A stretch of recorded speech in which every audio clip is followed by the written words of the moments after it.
시작기도, 성모송, 오늘은 특별히 주님의 기도와 성모송, 영광송까지 한번 해볼게요. 자, 성부와 성자와 성령의 이름으로 아멘. 하늘에 계신 우리 아버지, 아버지의 이름이 거룩히 빛나시며 아버지의 나라가 오시며 아버지의 뜻이 하늘에서와 같이 땅에서도 이루어지소서. 오늘 저희에게 일용할 양식을 주시고 저희에게 잘못한 일을 저희가 용서하오니 저희 죄를 용서하시고 저희를 유혹에 빠지지 않게 하시고 악에서 구하소서. 아멘. 은총이 가득하신 마리아님 기뻐하소서. 주님께서 함께 계시니 여인 중에 복되시며 태중의 아들 예수님 또한 복되시나이다. 전주의 성모 마리아님, 이제와 저희 죽을 때 저희 죄인을 위하여 빌어주소서. 아멘. 영광이 성부와 성자와 성령께 처음과 같이 이제와 항상 영원히 아멘. 성부와 성자와 성령의 이름으로 아멘. 반갑습니다.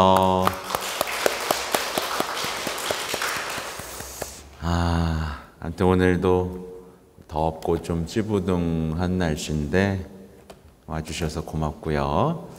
아까 말한 것처럼 저는 항상 원래는 이렇게 동그랗게 들어 앉아가지고 원래 개인적인 얘기도 좀 많이 나누고 하는데 이제 조만간 날을 좀 잡아볼게요. 지금 해야 될 게 많아요.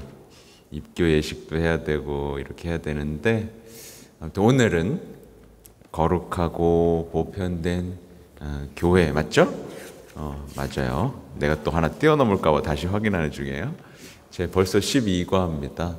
거룩하고 보편된 교회를 믿나이다. 좀 특이하죠? 하느님만 믿으면 될 줄 알았는데 예수님만 믿으면 될 줄 알았는데 이제 거룩하고 보편된 교회도 믿는다고 하니까 뭔가 의아하죠. 근데 우리가 이제 딱 들으면 교회를 믿어? 그 사람이 세운 거 아니야? 약간 이런 느낌이 있을 수 있는데 오늘의 이야기에서는 사실 여러분 여기 다 나오겠지만 우리는 여러분이 만약에 우리 이걸 교회론이라고도 또 1년 동안 배워요. 신학교에서는 교회론이라는 게 또 있어요. 근데 오늘 간단하게 배우는 건데 교회가 없었다면 우리는 이렇게 교회 말도 탈도 많죠, 그죠? 네, 말도 탈도 많습니다. 그러니까 사람이 모인 데다 보니까 참 오랜 역사 동안 뭐 부패한 적도 있고 사고도 많고 사람도 막 그랬어요, 그죠? 그 말도 탈도 많은 2000년의 역사 동안 정말 문제도 많고 힘든 일도 많았지만 이게 없었다면 지금 사람들은 뭘 통해 예수님을 알게 될까요? 어떻게 하나로 모일 수 있을까요? 없었겠죠, 그죠?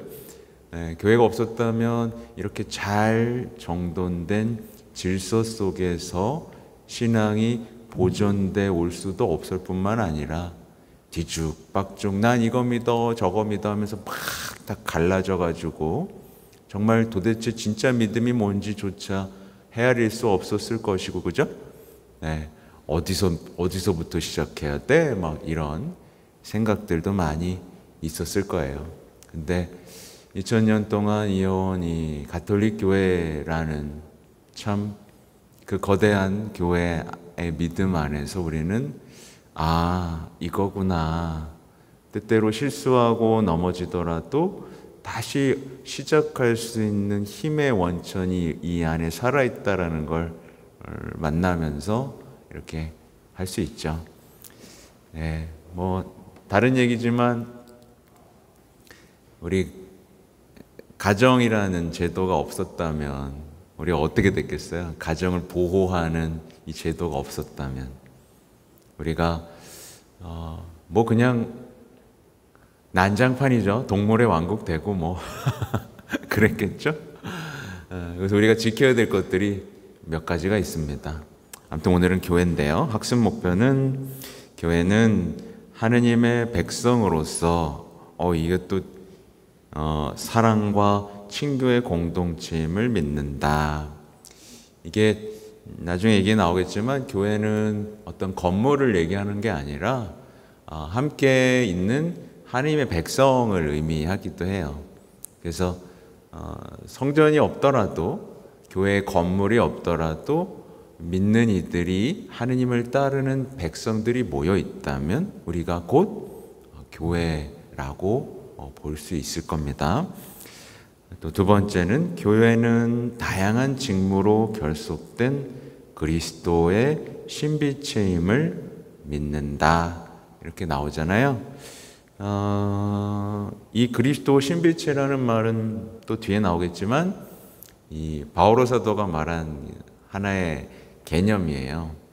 그래서 다양한 직무, 다양한 역할.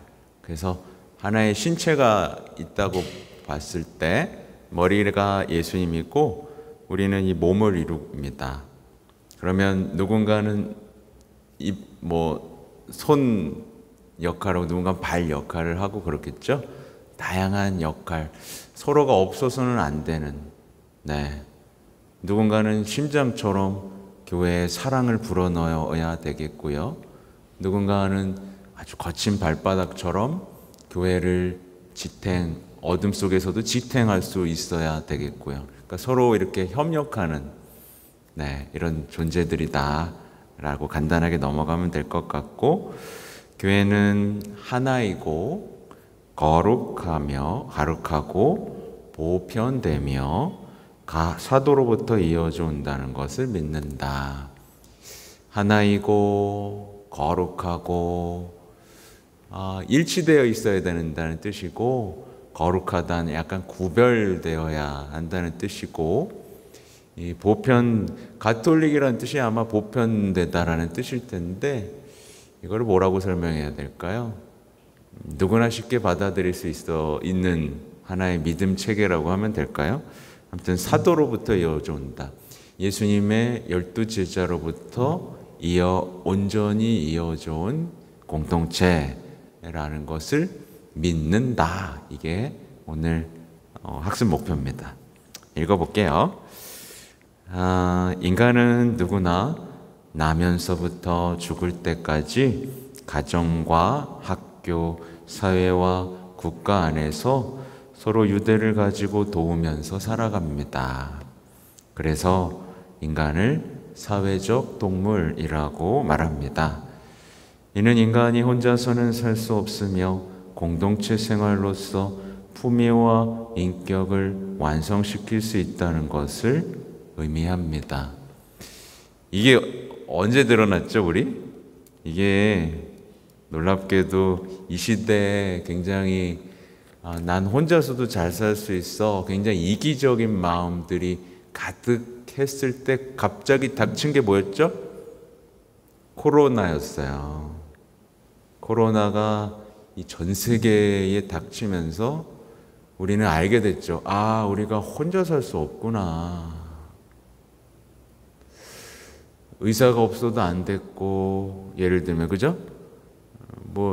그때 택배기사 아저씨들 고맙다고 택배기사 아저씨들 하대하고 그랬다가 그 아저씨들이 없으면 돌아가지가 않는 거예요. 그죠? 이런 소중한 존재들, 우리가 함께 사는 존재들이구나. 우리가 함께 침몰하고 있구나. 서로를 지켜줘야 되는 사람들이구나. 라는 걸 깨닫게 됐죠. 놀랍게도 그 아픔 속에서 혼자서는 살 수 없다라는 게 드러나 버렸습니다. 연결돼 있는 거죠. 전 세계가 연결돼 버리는 바람에 아무튼 그때 당시 교황님이 정말 잊을 수가 없어요. 비 내리는 바티칸 광장에서 성체 조배를 하면서 주님 살려주십시오. 저희가 침몰하고 있습니다. 이렇게 절절하게 예수님께 함께 기도했던 그 순간들. 근데 저는요, 다른 얘기인데 차라리 코로나가 난 것 같아. 뭔지 아세요? 코로나 때는 전쟁은 안 했어. 코로나 때는 적어도 전쟁 안 했고요.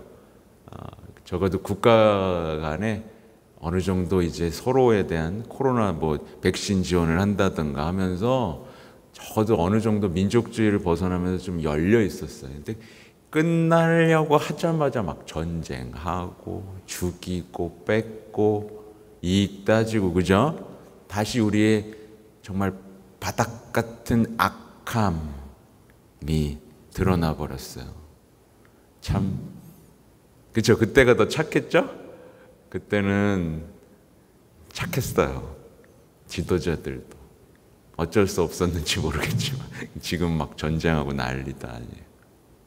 적어도 그때는 대통령도 누가 더 잘 살리느냐에 따라 평가받고 사람들에게 실질적인 도움을 주는 정책들에 사람들이 박수를 치면서 그래도 한마음으로 싸우지 말자, 적어도 이 순간만큼은 하고 마음을 모았던 때 같은데, 지금은 다시 전쟁, 정치인들도 그렇고 전세가 서로 죽이는, 참 안타깝죠, 그죠? 아무튼 공동체 생활로서의 품위와 인격을 완성시킬 수 있다는 것을 의미합니다. 이러한 인간의 특성에 맞추어 하느님께서는 사람들을 서로 아무런 연결도 없이 개별적으로 거룩하게 하거나 구원하시려 하지 않으시고, 오직 사람들이 백성을 이루어 진리 안에서 당신을 알고 당신을 거룩히 섬기도록 하셨습니다. 가로치고 교회 현장 구항이라고 나오는데요. 이건 이제 바티칸 공회의 교회 현장이라는 문헌에서 나온 건데, 이게 1960년대 일이거든요. 교회가 어떤 쇄신을 위해서 가톨릭 교회 전체가 회의를 했어요.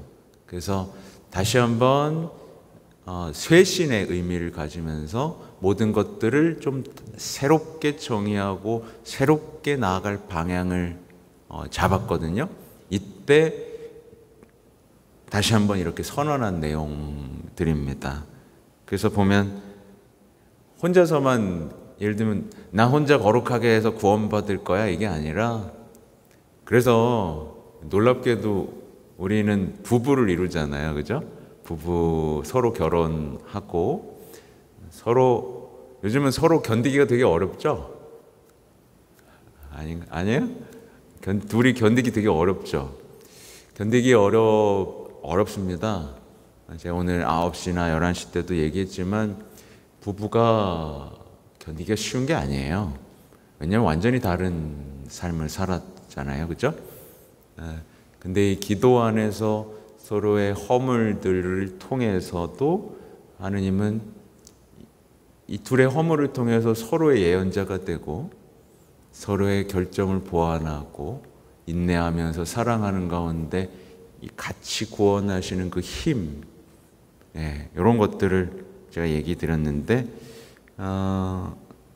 하느님은 교회 안에서 구원하신다는 얘기를 하신 겁니다.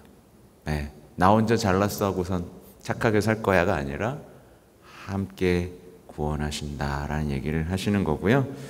만약에 교회 공동체가 없었다면 우리는 예수 그리스도를 알지 못했을 것이며 하느님을 올바로 알 수도 없었을 것입니다. 참, 그래서 고맙죠. 요즘에는 교회에 대해서 참 불만들이 많이 있는데, 따지고 보면 아까 말한 것처럼 말도 많고 탈도 많지만 고맙지 뭐예요. 적어도 예수님에 대한 믿음이 그래도 보존되어 있고, 물론 수많은 사람들이 거기서 제대로 못 살고 뭐 나쁜 짓도 하고 그러지만 언제나 하나님께서는 예를 들면 우리 교황님 같은 분이나 시대에 따른 어떤 성인들의 탄생을 통해 정말 무엇이 진짜 신앙이고 무엇이 진짜 아름다운 것인지를 잘 알려주면서 교회가 침몰하지 않도록 이렇게 이끌어가고 계시다는 사실이 정말 고맙습니다. 저도 그래요. 그냥 개인적으로 교회가 지겨울 때도 있거든요. 네, 교회가 막 그럴 때가 있는데 그래도 교회가 있기 때문에 이렇게 정돈된 미사를 할 수 있고 이렇게 교육도 할 수 있고요. 힘들 때는 이렇게 교회 옛날의 고전들, 잘 보존되어 있는 고전들을 보면서 그 사람들이 뭘 믿었고 어떤 믿음과 희망 속에 살았는지를 검토하면서 저의 삶을 되돌아볼 수 있는 계기가 되고, 그 역사 속엔 그 수많은 성인들의 삶이 영감을 주면서 우리가 어떻게 해야 될까를 알려주고 있죠. 지금까지 교회 공동체에서 사람들을 만나고 사귀면서 느낀 점들을 이야기해 봅시다. 원래 이제 이런 거 나눕니다. 원래 시간 언제 잡지? 7월이나 한 번쯤 약간 휴식하는 느낌으로 하루 만나가지고 이렇게 해봤으면 좋겠고요. 성경 말씀은 요한복음 17장 21절에서 23절입니다. 제가 또 성경책을 펼쳐서 요한복음 17장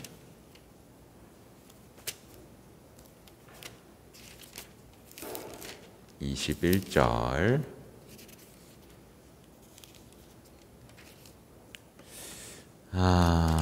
이제 이 예수님이 기도하시는 장면이에요.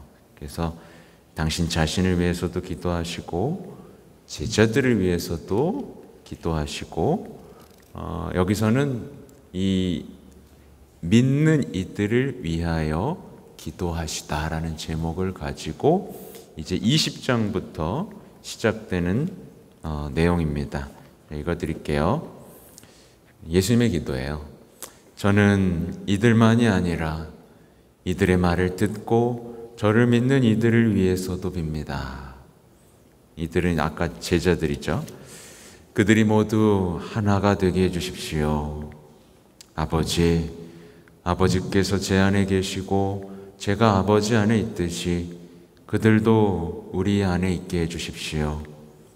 그리하여 아버지께서 저를 보내셨다는 것을 세상이 믿게 해주십시오. 아버지께서 저에게 주신 영광을 저도 그들에게 주었습니다. 우리가 하나인 것처럼 그들도 하나가 되게 하려는 것입니다.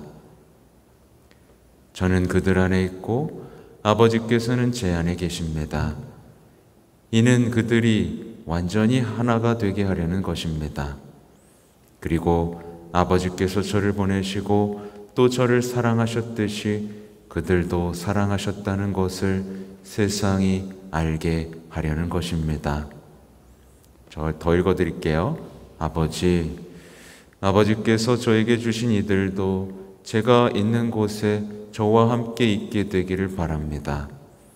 세상 창조 이전부터 아버지께서 저를 사랑하시어 저에게 주신 영광을 그들도 보게 되기를 바랍니다. 의로우신 아버지, 세상은 아버지를 알지 못하였지만 저는 아버지를 알고 있었습니다. 그들도 아버지께서 저를 보내셨다는 것을 알게 되었습니다. 저는 그들에게 아버지 이름을 알려주었고 앞으로도 알려주겠습니다. 아버지께서 저를 사랑하신 그 사랑이 그들 안에 있고 저도 그들 안에 있게 하려는 것입니다. 이렇게. 여러분 그거 아세요? 근데 이 기도 마치고 나서 어떻게 되시게요? 잡혀가십니다. 이 기도를 마치고 이제 잡혀가십니다. 누구를 찾느냐? 나자렛 사람 예수여, 나다. 이게 잡혀가는 장면입니다. 나다 하지 않았느냐? 제자들은 도망가고 이제 잡혀가서 모진 고문을 당하기 직전 마지막 믿는 이들을 위해서 하신 기도의 내용이 이들도 하나가 되게 해주십시오, 이겁니다. 그래서 이제 교회가 자꾸 일치운동을 하는 거예요. 하나여야 되는데 갈라졌잖아요, 그렇죠? 갈라졌고 지금도 갈라지고 있기 때문에 이걸 멈춰야 되는 거죠. 자기 마음에 안 맞는다고 갈라서고 또 갈라서고, 갈라서서는 안 되는 겁니다. 그래서 이제 그 개신교가 조금 아쉬운 게 있어요. 갈라져 나갔잖아요. 이게 프로테스탄트라고 하는데 맞서다 하면서 갈라져 나간 거예요. 근데 태생이 갈라져 나와 맞섰기 때문에 이 존재가 어떻게 되겠어요? 여기서 또 갈라질 수밖에 없습니다. 나 마음에 안 들어서 갈라져 나왔어. 그래? 나도 너 마음에 안 들어. 나도 너 마음에 안 드는데 이렇게 갈라질 수밖에 없는 특성을 갖고 있죠. 그러다 보니까 교파가 어때요? 너무 많아요. 일부 목사님들은 이게 다양성이라서 뭐 좋다고 하지만 그건 말씀에 근거한 게 아니죠. 하나로서 일치되어 있지 않기 때문에 예수님께 드릴 말씀이 없는 거예요, 사실은. 그래서 가톨릭 교회는 이 하나인 교회 공동체를 지켜나가고, 비록 부패할 때조차도 새롭게 뭔가를 하는 게 아니라 쇄신해서 언제든지 이 교회의 본 모습을 되찾고자 하는 노력들을 수없이 해오고 있다. 예.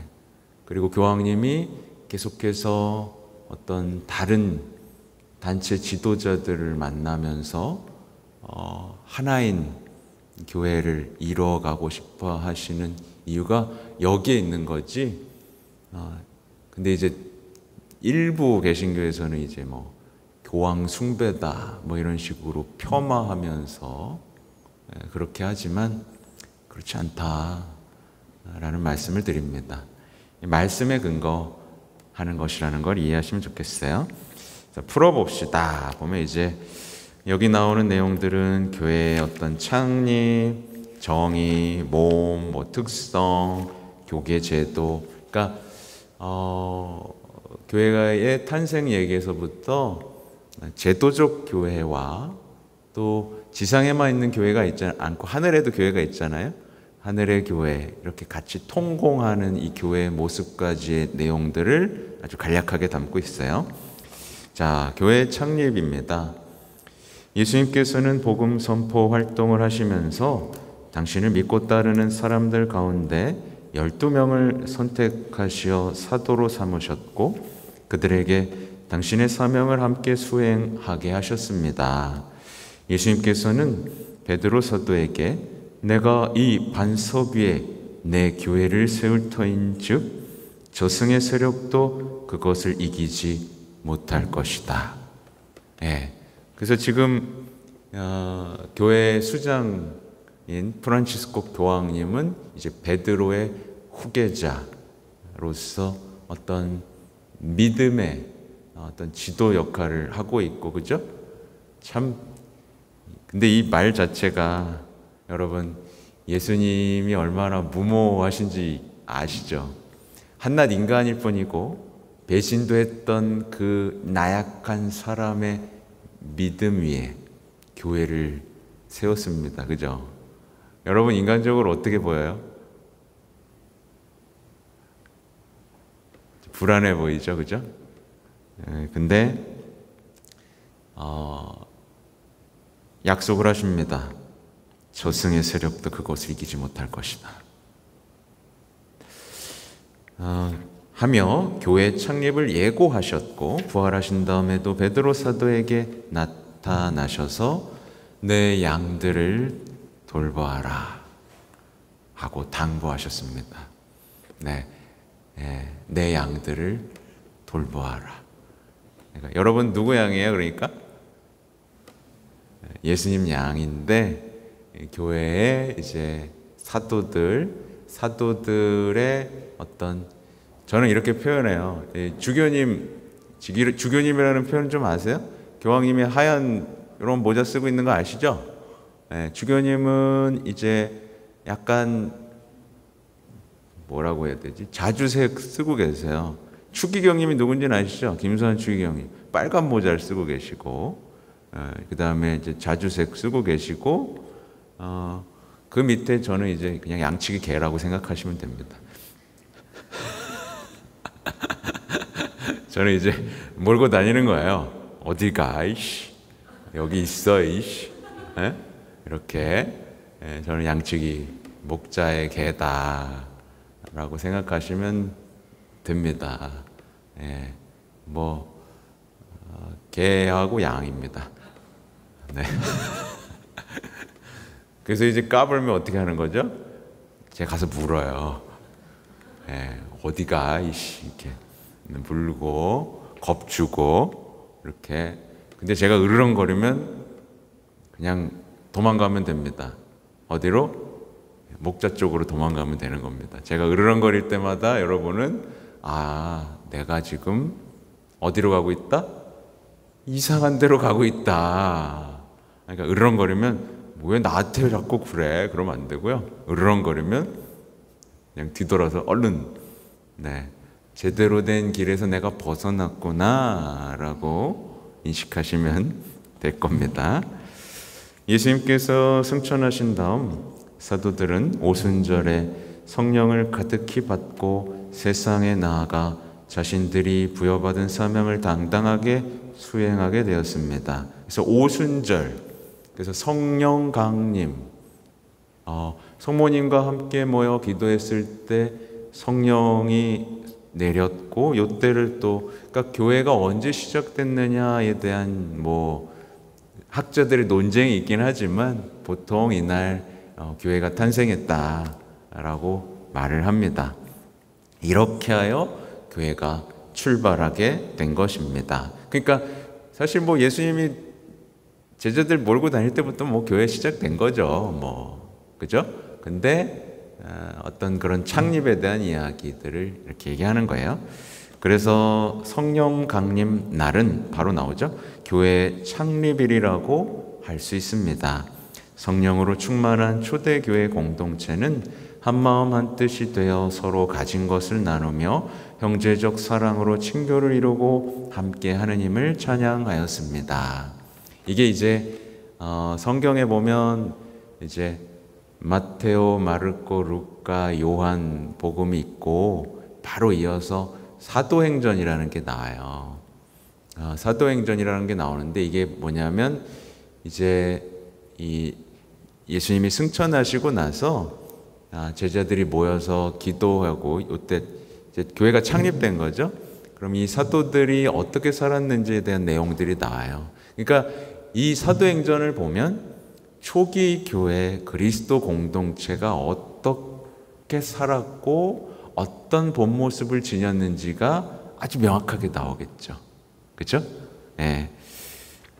그때 이렇게 산 겁니다. 한 마음 한 뜻이 돼서 가진 것을 서로 나누고 함께 살고. 근데 이거 오래 가진 못했어요. 그러니까 자기 재산들 다 내놓고 공동수해가지고 살았었는데 오래 가진 못했습니다. 오래 가지 못하면서 이게 지속되기가 어렵겠구나. 왜냐하면 더 커지기도 했고 상황들이 계속 달라졌잖아요. 그래서 교회의 모습들은 시대에 따라 조금씩 변화되면서 적응하고 쇄신되고 했습니다. 근데 이제 이단이나 어떤 자신들이야말로 진짜 교회라고 말하는 이들은 이런 수많은 역사 속에서 합당한 근거를 가지고 변해온 이 그리스도교, 이 가톨릭 교회에 대해서 이제 물고 뜯는 거죠. 에이, 이거는 원래 제7일 안식일 교, 그러니까 계속 딴지를 거면서 아니야, 우리가 진짜야 라고 계속 얘기할 겁니다. 여러분 이제 밖에 나가보면 시비 거는 사람들이 있어요. 막 이렇게 쪽지 나눠주는 사람이 있습니다. 여호와의 증인 이렇게. 대부분 너네가 믿는 교회 있잖아, 그 가짜야, 이렇게 딱 하고, 이거 안 하지? 이렇게 안 하지? 이렇게 안 하지? 그러니까 뻥이야, 우리가 진짜니까 우리한테 와, 이런 식으로 질문을 하니까요. 이것도 좀 알아둘 필요가 있습니다. 마치 우리가 요즘에 뭘 알아야 돼요? 이 전화 사기꾼들에 대해서 알고 있어야 되잖아요. 그렇죠? 그런 것처럼 이 사기꾼들이 이렇게 딱 빼내면서 우리가 진짜야 라고. 근데 역사를 따져보면 근본도 없는 것들이죠. 자, 교회는 하느님의 백성이라고 나오는데요. 하느님의 백성입니다. 참 표현이 아름답죠, 여러분? 백성이라는 표현을 언제 써보겠어요, 우리가? 여러분, 우리는 보통 뭐라고 쓰죠? 국민이라고 쓰죠. 국민, 주권자, 그죠? 이런 표현을 쓰는데 여기는 약간 오래된 것 같죠? 그러니까 왕과 백성, 이런 표현인 거예요. 또 자녀라는 표현도 씁니다. 백성, 자녀, 이런 표현도 씁니다. 친구라는 표현도 쓸 때도 있고요. 종이라는 표현도 씁니다. 그래서 나의 왕, 나의 임금이라고 표현도 하고요. 여러분, 주님이라는 표현을 쓰는 건 사실은 주인님이라는 표현입니다. 그리고 우리 조상들은 천주님이라고 표현하기도 했죠. 근데 이제 요즘 사람들은 어떤 이 상하관계라는 게 나와버리면 아주 화끌뜹니다. 그죠? 왕이야? 네가 왕이야? 이렇게. 왜냐하면 평등이라는 개념이 좋은 건데 이게 신과 인간과의 관계 안에서 들어오면서, 여러분 예수님이랑 평등하고 싶습니까?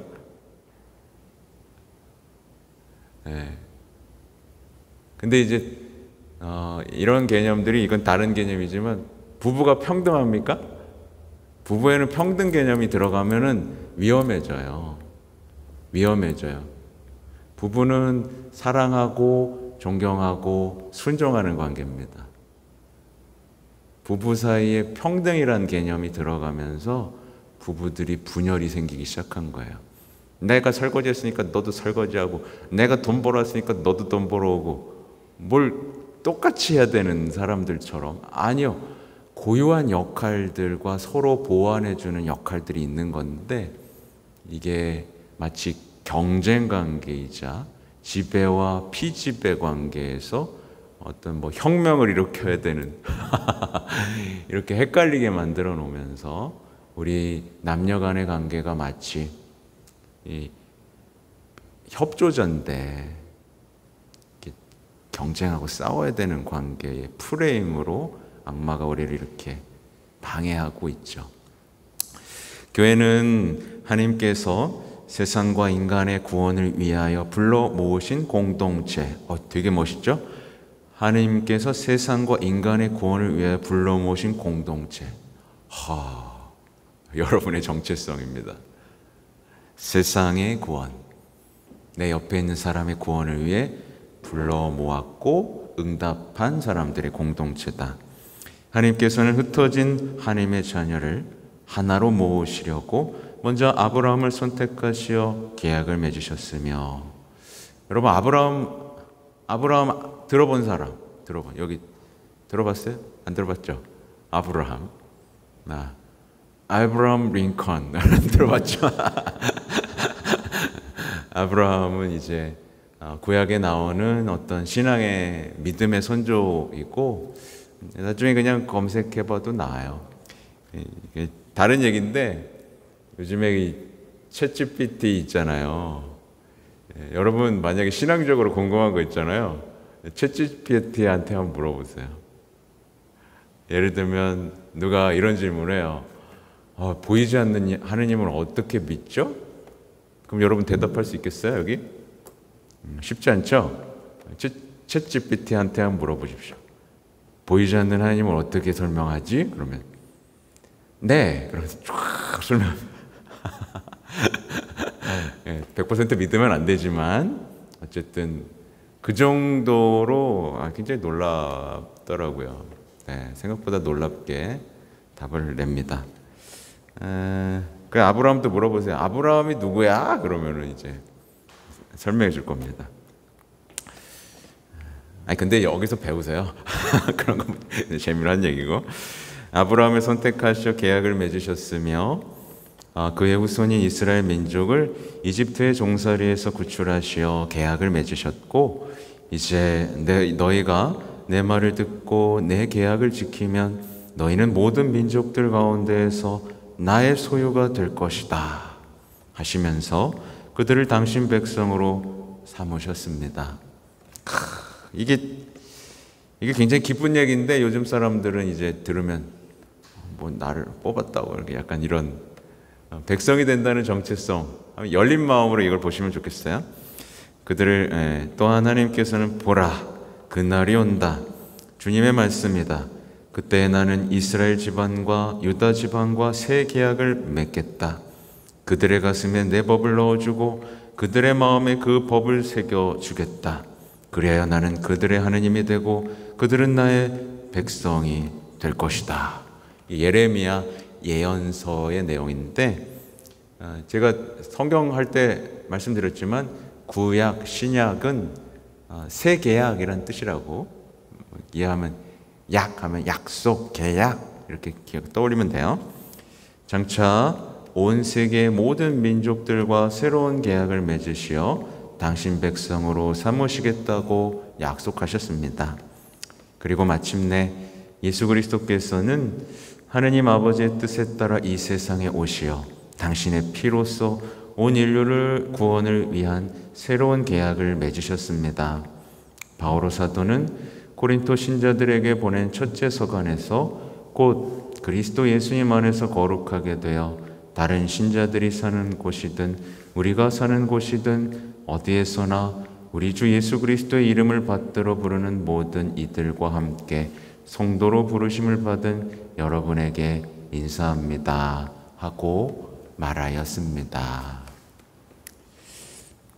아무튼 제가 지금 이렇게 여러분들하고 교리를 하면서 항상 이런 부분이 어려우실 거예요. 내가 백성을 뽑고 예수님 와서 계약을 맺고 이런 얘기가 나올 때마다 이 뭐야? 이런 생각이 드실 수 있을 거예요. 왜냐하면 이런 세계관 자체가 우리는 약간 광적이고 뭐라 그럴까요?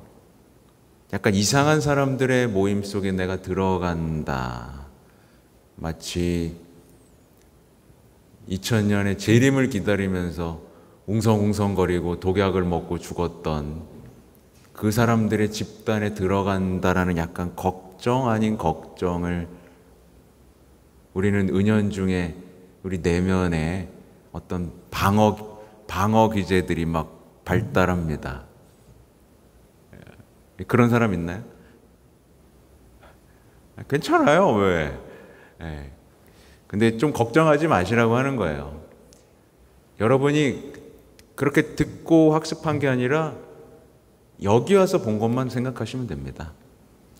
여기 왔을 때 이 하느님의 백성들이 어떻게 하나님과의 사랑 속에서 지혜를 얻고 내 삶을 바꿔 나가면서 그분을 주님이라고 부르면서 자신과 내가 사랑하는 이들을 구원하고 일으키고 살아가는지만 보시면 됩니다.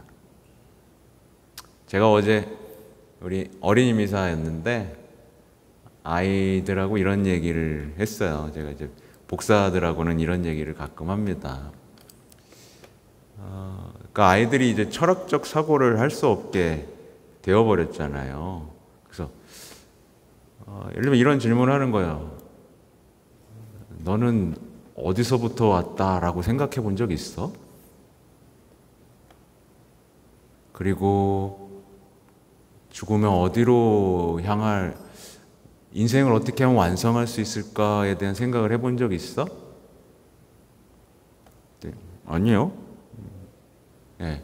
근데 허무한 거거든요.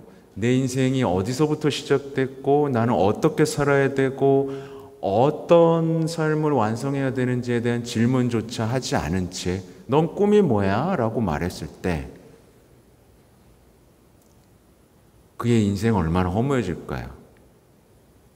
자기가 어디서부터 왔는지도 모른 채 무한 경쟁에 던져지는 거예요. 그냥 내가 왜 뛰고 있지? 내가 왜 저게 하고 싶지? 라는 질문도 못 해본 채 나 저거 하고 싶어. 근데 나는 그게 안 되네? 이런 비참한 상황에 내몰리는 거예요. 그래서 꿈을 이뤘다 쳐더라도 어떻게 되죠? 특히 연예인들 같은 경우 꿈을 이뤘다 치더라도 순식간에 버려지죠. 인기가 사그러들면서 뭐지 하고 막막함 속에 부딪히고 불안감에 부딪히는데 근본적으로 이런 질문들이 사라졌다는 거. 근데 불과 몇 년 전만 하더라도 예를 들면 1900년도만 하더라도 사람들이 모두 이런 질문을 하고 살았어요. 인간은 누구나 내가 왜 태어났지? 나의 근원은 어디지? 나는 어떻게 살아야 되지에 대한 이런 질문들을 누구나 하고 살았었는데 이거 싹 지워버리고 넌 꿈이 뭐니? 그러니까 죽어가는 거예요. 네, 죽어가는 거예요. 열심히만 산 거야. 내가 왜 뛰고 있는지도 몰라. 네, 내가 왜 열심히 하고 있지? 내가 돈을 왜 모으고 있는지도 몰라요. 그냥 남들이 하니까 참 허무해지는 거죠. 자, 별 얘기를 다 하고 있지만 교회는 그리스도의 몸, 또한 교회는 그리스도의 몸입니다. 온전히 일치하는 모습을 한 몸이라고 표현하듯이 그리스도와 온전히 일치된 모습을 두고 교회는 그리스도의 몸으로서 모든 면에서 만물을 충만케 하시는 그리스도로 충만해 있습니다 하고 말합니다. 사람의 몸이 여러 지체로 이루어졌듯이 세례를 받은 그리스도인들은 머리이신 그리스도 지체가 되어 한 몸을 이룹니다. 예수님께서는 이 관계를 포도나무와 그 가지로 설명하셨습니다. 네. 그러니까 성경에는 이런 우리가 어떻게 예수님하고 연결되어 있는지에 대한 표현들이 꽤 있어요. 그래서 당시 아주 보기 흔했던 것들을 비유를 통해서 나와 너의 관계를 이렇게 설명하는 부분이 많은데 나는 포도나무여 너희는 가지다. 이렇게 붙어 있지 않으면 열매 맺지 못한 삶의 그래서 그렇잖아요. 제가 자주 설명하는 것처럼 이게 우린 가지란 말이에요. 어쩔 수 없이. 근데 이게 안 붙어 있다면 아무리 열심히 한들 향기로운 열매가 맺히지를 못하는 겁니다. 그래서 제가 이 포도나무요 가지다라는 주제가 주어지면 여러분한테 질문을 해요. 여러분 돌아보니까 인생에 열매가 있어요? 없어요? 라고 물어봅니다. 여러분 열매 있어요? 없어요? 사람들이 참 향기롭다라고 말하면서 다 먹으면서 생명을 얻을 만한 여러분의 인생의 열매들이 있어요? 진지하게 한번 돌아보세요. 그죠? 한번 생각하게 되죠? 나는 과연 열매를 맺었나? 네. 누가 와서 딱 따먹었는데, 이런 것만 맺지 않았나? 좀 돌아보게 되죠. 그렇게 바닥에 떨어져 말라 비틀어져가는 가지 신세, 내 영적 상태가 과연 붙어있고 충만하고 열매 맺는가? 아니면 홀로 떨어져서 메말라가고 무엇을 해도 채워지지 않는 영적인 공허함 속에서 아무런 열매를 맺지 못한 채 말라 비틀어져 가고 있나를 생각해 보게 됩니다. 어쨌든 뭐 이 얘기를 하려고 하는 게 아니라 설명을 보죠. 그러므로 그리스도인들은 예수님과 일치함으로써만 성장할 수 있으며 영원한 생명으로 나아갈 수 있습니다. 저는 이걸 모든 인간으로 확장하고 싶어요. 모든 인간. 그래서 제가 사랑의 결핍이라는 표현을 쓰듯이 모든 인간이 사랑 때문에 병이 나고 이 사랑은 예수님으로부터만 채워질 수 있다 말씀드려요. 그리고 모든 그리스도인은 한 몸의 지체이므로 사랑의 일치를 이루어야 하며 머리이신 그리스도의 모범에 따라 세상 모든 사람을 사랑함으로써 그리스도를 드러내야 합니다. 그래서 여기 계신 분들은 아마 본인이 어디쯤에 있다는 걸 느낄 수도 있을 거예요. 그러니까 보통 이제 예수님이 머리고 보통 또 목은 이 은총의 수로가 성모님이라고 보통 또 표현을 하기도 합니다. 동시에 머리를 낳으신 분이죠, 그죠? 성모님이 그렇죠? 예수님을 낳았죠. 근데 우리가 예수님과 한 몸이 되기 위해서는 성모님을 통해 영적으로 재탄생해야 되겠죠? 그래야 같은 형제, 같은 엄마라고 부를 수 있겠죠? 성모님에 대해서는 그렇게 되고, 그럼 과연 나는 발인가, 손인가, 새끼손가락인가, 누구는 심장일 수도 있고 누구는 맹장일 수도 있습니다. 아무튼 교회는 성령께서 머물러 계시는 성전, 또 특이한 표현이죠. 교회는 온 대륙에 흩어져 있기에 풍부한 다양성을 지니고 있으면서도 이 부분이 좀 또 놀라워요. 아까 제가 교회는 하나이지만 각 나라와 전통 안에서 굉장히 다양한 모습으로 드러납니다. 근데 전례는 똑같지만 음악도 다르고요, 뭐 형식도 다르고 그 다양성이 보존되어 있어요. 근데 유독 우리나라만 딱딱한 거 아시죠? 우리나라만 딱딱해요. 로마보다 더 로마 같아. 그래서 뭘 자꾸 정하고 싶어 합니다. 제가 못 정하게 자꾸 하려고 그러는데 우리도 막막 정하려고 그래요. 모두 한 성령 안에서 세례를 받아 한 몸이 되었습니다. 또 모두 한 성령을 받아 마셨기 때문에 언제나 같은 신앙을 고백하고 같은 예배와 성사를 집전합니다. 또한 교회는 그리스도의 지상대리자이며 베드로 사도의 후계자인 교황과 성령께서 맺어주시는 평화의 끈으로 일치를 이루고 있습니다. 성령께서는 온전히 교회의 머리에 들어 계시며 온전히 그 몸에 들어 계시고 또 온전히 그 각 지체에 들어 계시어 교회를 살아계신 하나님의 성전으로 만듭니다. 그래서 교회는 지금 끊임없이 기도하면서 성령께서 이 교회를 어떻게 이끄시는가를 이제 함께 기도하면서 나아갈 방향을 찾고 있습니다. 교회의 특성, 교회는 서로 뗄 수 없는 관계를 가지고 있는 4가지 특성을 지니고 있습니다. 첫째, 교회는 하나입니다. 교회는 오직 한 분이신 주님을 모시고 있고 하나의 신앙을 고백하며 하나의 세례로 태어나고 하나의 몸을 이루며 한 분이신 성령께서 생명을 주시기 때문입니다. 이게 사도행전에서도 갈라질 뻔한 일이 벌어지는데 뭐냐면 나는 아폴로파요, 난 바오로파요 했던 순간이에요.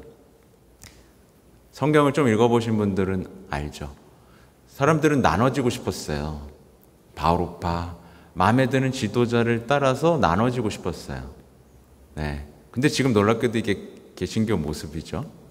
나눠지고 싶었어요. 근데 바울 사도가 예수님의 세례를 받은, 제가 만약에 제가 여러분에게 세례를 줬어요. 그럼 제가 세례를 준 건가요? 정확히 말하자면 뭐 제가 세례 줬다고 문서에 남겠죠. 근데 정확히 말하면 우리는 성부와 성자와 성령의 이름으로 세례를 받은 겁니다. 그러니까 말하자면 내가 세례 줬으니까 나 이거 가톨릭 교회 마음에 안 드니까 나을 거니까 다 따라와. 넌 내가 세례 줬잖아. 이렇게 말할 수 없는 거예요. 우리는 하나의 신앙, 하나의 세례, 하나의 몸. 네, 이걸 기억하시면 좋겠고요. 둘째, 교회는 거룩합니다. 거룩하신 하나님께서 교회를 세우셨고 그리스도께서 교회를 거룩하게 하시려고 자신을 바치셨으며 거룩하신 성령께서 교회에 생명을 주시기 때문입니다. 네, 이 부분은 우리가 얘기할 거리가 좀 많지만 오늘은 좀 지나가도록 할게요. 뭐가 교회가 거룩해? 뭐 이렇게 이런 표현도 하는데, 그래서 어떤 신학자가 뭐 이런 표현을 썼던 걸로 기억이 나요. 교회는 순결한 창녀다. 말이 안 되는 표현이죠, 그죠? 네. 아무튼 셋째, 교회는 보편됩니다. 그리스도께서 교회에 현존하심으로 교회는 그분의 진리를 온전히 지니고 있고 이를 모든 시대의 모든 사람에게 전하기 때문입니다. 진리 안에서 모든 시대, 모든 사람에게 보편적인 어떤 사랑과 진리를 전한다라고 생각하면 될 것 같은데, 이 부분은 조금 더 찾아서 보강해 드릴 수 있을 것 같아요. 넷째, 교회는 사도로부터 이어옵니다.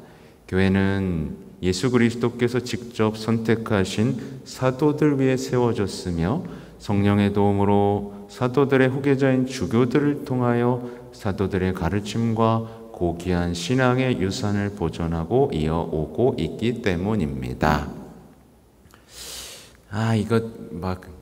그래서 천년성체 교리책으로 보면 막 옷도 그려져 있고 막 그래서 좋은데, 이 단점은 약간 그런 게 없어요. 나중에 시각 자료를 한번 보면 좋겠죠.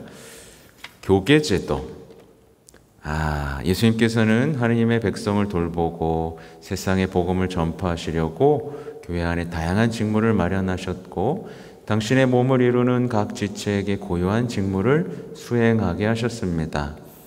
교회의 신분에는 그리스도께서 당신의 이름과 권한으로 가르치고 거룩하게 하시며 다스리는 임무를 맡기신 성직자와, 제가 성직자입니다.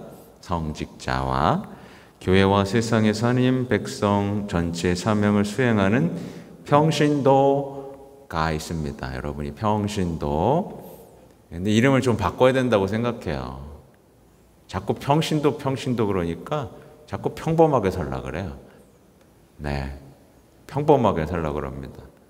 네. 어려운 건 성직자들이 다 해, 그냥 이렇게 말을 해요. 근데 평신도는 그렇게 표현하는 게 아니에요, 여러분. 네. 그냥 대충 살아도 되는 사람들을 표현하는 게 아니고 지금 얘기한 것처럼 교회와 세상에서 하나님 백성 전체의 사명을 수행하는 평신도라고 표현되어 있죠. 그래서 평신도들에게 보내는 이런 두꺼운 이 권고문이 있어요. 요한보리스 교황님이. 그러니까 평신도들은 세상이라는, 그러니까 주님의 포도밭의 일꾼이라는 표현들을 쓰거든요. 그러니까 결코 성직자인 저보다 임무가 적다 안 적다? 안 적어요. 오히려 지금 세상은 더 어려워요. 저는 이곳에서 복음을 선포하지만 여러분은 어디서 선포해야 돼요? 이 지독히도 세속화된 세상에서 빛과 소금이 되어야 되기 때문에 여러분의 삶도 만만치가 않습니다. 오히려 더 어렵죠. 수도자는 성직자와 평신도 가운데 복음의 권고, 청빈 정결 순명을 서원함으로써 하느님께 봉헌되어 교회의 구원 사명에 임하지 않은 이들입니다. 수도자, 그러니까 수녀님, 수사님 이런 표현이고, 성직자는 베드로 사도의 후계자인 교황, 사도들의 후계자인 주교, 주교의 협력자인 신부와 부제입니다. 그래서 여러분 사실 사실 주교와 신부예요. 그리고 부제. 근데 이제 교황님은 로마 교구의 주교라고 보시면 돼요. 그래서 다 사도들입니다. 말하자면 12사도들 중에서 베드로가 이제 교황님이라고 표현을 하는 거고, 그냥 다 주교예요. 주교인데, 추기경님도 그냥 주교입니다, 사실은. 네. 근데 이제 어떤 특별한 권한들이 좀 주어지는 거고, 지금은 이제 이제 다시 새롭게 하는 몬시뇰이라는 표현도 있고요. 조금 더 옛날 때는 이런 뭔가가 되게 많았다 그래요. 예, 마치 기사계급처럼 뭐가 많이 있었는데 이거를 싹 없애고 이런 것들에 얽매이지 않도록 교회가 지금 계속 개선, 쇄신하고 있다라고 보시면 되고, 모든 성인의 통공입니다. 교회는 하나님의 나라가 완성될 때 비로소 완전하고 거룩한 하나님의 백성이 됩니다. 이 부분이 중요하죠.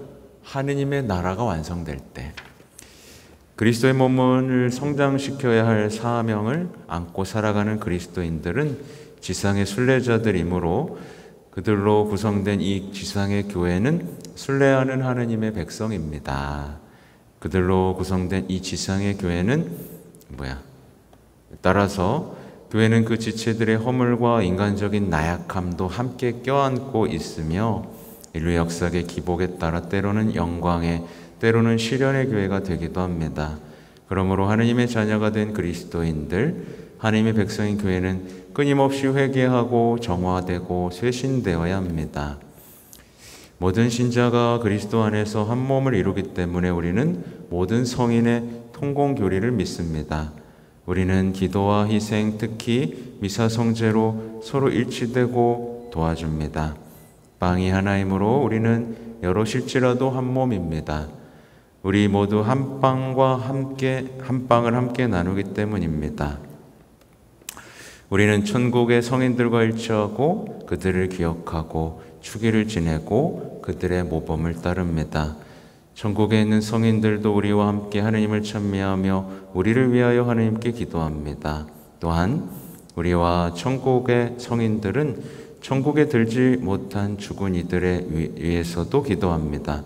이처럼 우리는 모든 그리스도 신자, 곧 지상의 순례자로 있는 사람들, 정화 과정을 거치고 있는 죽은 이들, 천국에 있는 성인들 모두 일치하여 오직 하나의 교회를 이룬다고 믿습니다. 아무튼 여기까지가 오늘의 내용인데, 그러니까 여러분이 오늘의 교리를 들으면서 그럼 단순히 그냥 이론으로 배우는 게 아니잖아요. 그러니까 그냥 이렇게 정리가 되면 좋겠어요. 그러니까 하느님은, 삼위일체이신 하느님은 당신을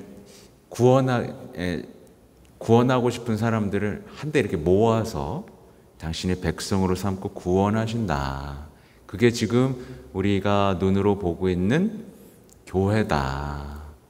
그러니까 이 교회라는 존재 자체를 지키고 함께하고 여기서의 나의 역할은 뭔가를 찾아가면서 이 하느님 나라를 향한 구원의 삶에 이제 동참해야겠다.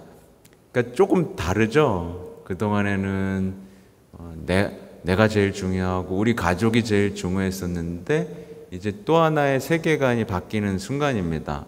아, 그래?